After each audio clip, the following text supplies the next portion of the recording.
MP board class 9th वाले सभी विद्यार्थियों को अब अपना जो पेपर है वो मिला लेना है। प्यार विद्यार्थियों, आज का रियल पेपर हुआ जो लीक था, जो पेपर मैंने बताया है प्यार विद्यार्थियों 100% वही पेपर परीक्षा में छपा है। आप मेरी लाइव क्लास को उठाकर देख लो। प्यार विद्यार्थियों, कमेंट बॉक्स में मुझे ज़रूर बताना कि ये कौन कौन से ज़िले में पेपर आया है। जल्दी से सभी विद्यार्थी कमेंट बॉक्स में बताएंगे अब, क्योंकि 100% प्यार विद्यार्थियों वही पेपर छप चुका है जो मैंने आपको 5 सेट पेपर बताए थे। 5 सेट पेपर में से एक सेट पेपर छपा है, जो कि आज 100% प्यार विद्यार्थियों पेपर लीक हुआ है। पूरा का पूरा पेपर मिला लेना है सभी छात्रों को। अब मैं आपसे पुनः यही कहूँगा कि प्यार विद्यार्थियों पेपर आ रहे हैं, छप रहे हैं। चैनल पर नए हैं तो सभी बच्चे चैनल को सब्सक्राइब जरूर कर लेना। पूरा पेपर सोल्यूशन के साथ बता रहा हूँ। देखिएगा प्यार विद्यार्थियों, आज मैंने आपको ये पेपर बताया था और पूरा का पूरा पेपर छप चुका है। मिला लेना है आपको अपने अपने पेपर, यानी कि अभी मैंने ये पेपर देखा है, पूरा का पेपर छपा है।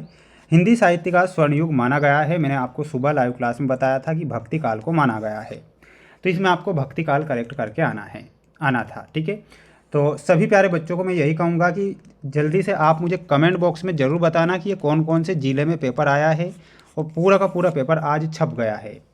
सुमित्रा नंदन पंत का जन्म हुआ था तो कहाँ पर हुआ था? कौसानी। विभाव अनुभाव व्यभिचारी संयोगवाद रस निष्पत्ति कथन, इसमें भरत मुनि करेक्ट करके आना था आज आपको, तो भरत मुनि सही था। तिब्बत में हिंदुस्तान का व्यापार होता था, तो ये मैंने आपसे कहा था कि नेपाल के रास्ते होता था, नेपाल के रास्ते आपको करेक्ट करना था। वहीं अगला प्रश्न आज आया था परीक्षा में कि प्रबल शब्द में उपसर्ग और मूल शब्द क्या है? तो प्र प्लस बल, ये आपको करेक्ट करके आना था। यानी कि आज जो पेपर बताया पूरा एक भी क्वेश्चन ऐसे नहीं है जो कि बाहर गए हैं। शंकर शारीरिक रूप से विकृत होने का कारण ठीक से नहीं चल सकता था, इसमें आपको ऑप्शन नंबर डी करेक्ट करना था।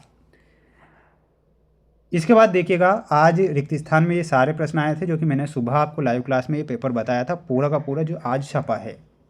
एक भारतीय आत्मा को कहा जाता है? माखनलाल चतुर्वेदी। रोध रस का स्थायी भाव में क्रोध करना था। अनुभूति के पक्ष का संबंध कविता के आंतरिक स्वरूप से होता है। सांस्कृतिक अस्मिता से आशय है सांस्कृतिक पहचान। अन्य भाषाओं के संपर्क के कारण हिंदी में आने वाले शब्द जो होते हैं देशज कहलाएं।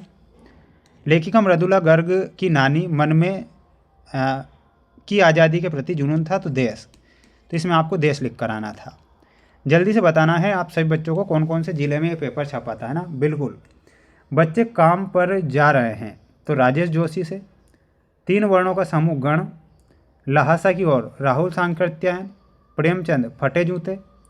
ग्राम का तद्भव गांव, और रीढ़ की हड्डी में जगदीश चंद्र माथुर करेक्ट करना था। ठीक है, तो जल्दी से आपने ये देख लिया होगा। बिल्कुल सभी बच्चों का ये पूरा का पूरा पेपर छप गया है। जो पेपर बताया है प्यारे बच्चों वही पेपर छपा है आज परीक्षा में। ज्ञान की तुलना किससे की गई है? तो इसमें आपको मैंने बताया था जल लिख कर आना है। स्थायी भाव को जागृत करने वाले जो कारक होते हैं विभाव कहते हैं। साहित्यिक पुर के मुंशी प्रेमचंद करना था। किस समास में प्रथम पद प्रधान होता है? अव्ययी भाव में। किसी कार्य के करने या होने का बोध कराने वाले शब्दों को क्रिया कहते हैं। इस जल प्रलय में पाठ में बाढ़ के पानी को क्या कहा गया है? तो ये भी परीक्षा में आया हुआ था। यानी कि 100% प्यारे विद्यार्थी वही पेपर आया जो मैंने बताया। सत्य असत्य और मिला लीजिए। ललध्यद कश्मीरी कवयित्री हैं, सत्य लिखना था। खंडकाव्य की कथा वस्तु विस्तृत होती है, गलत। हम अनुकरण की संस्कृति को प्रतिष्ठा पाने के लिए अपना रहे हैं, ये सत्य था। 2 शब्दों के मेल को संधि, गलत लिखना था। विभीषिका से भयंकर था, बिल्कुल सत्य था। ये आपके सत्य असत्य वाले क्वेश्चन थे। प्यारे विद्यार्थी, जो पेपर बताया है वही पेपर परीक्षा में आज छप गया। अब भी मैं आप समस्त विद्यार्थियों से यही कहूँगा कि प्यारे विद्यार्थियों गणित विषय का पेपर भी छप जाएगा, लेकिन सभी बच्चों को चैनल को सब्सक्राइब करके ही रखना है। आपका पेपर बहुत जल्द आएगा जो आपको परीक्षा में दिया जाएगा।